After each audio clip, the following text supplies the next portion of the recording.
Kung pangarap mo na maging seaman at maglayag sa iba't ibang karagatan sa mundo, maging kapitan o chief engineer ng barko, para sa iyo ang vlog na to.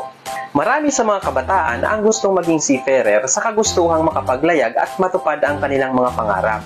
Paano ka makakapagsimula sa karir na to? Step 1 is education. Kailangan mong mag-aral sa maritime school.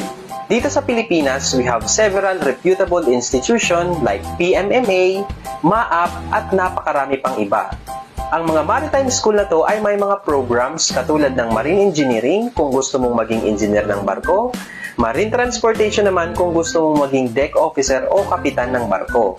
At after ka makapagtapos ng maritime education, ang Maritime Industry Authority ay may mga regulasyon na dapat mong i-comply. Kailangan mong kumuha ng training na BST o Basic Safety Training at iba pang required courses katulad ng PSCRB, Proficiency in Survival Craft and Rescue Boat at AFF, Advanced Firefighting at iba pang STCW courses. Once you've completed your training, kailangan mong kumuha ng Seaman's Book.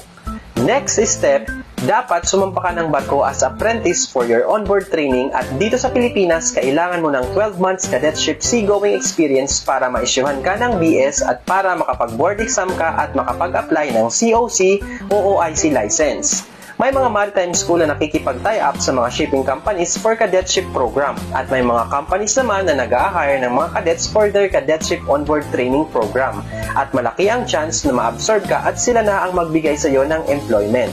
Subalit, kapag ikaw ay nasa industry na to, learning doesn't stop once you're employed. Ang maritime industry is constantly evolving and so, dapat ikaw rin ay sumasabay dito. Kailangan patuloy ka rin nag-a-upgrade ng certifications at skills mo. At kung gusto mong umangat sa rank mo, maraming training and courses ang iko-comply mo. Becoming a seafarer is very challenging but incredibly rewarding.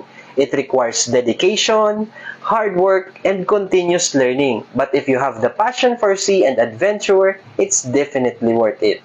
Sana may natutunan kayo sa vlog na to kung paano magsimula sa journey nyo na maging isang seafarer in the future.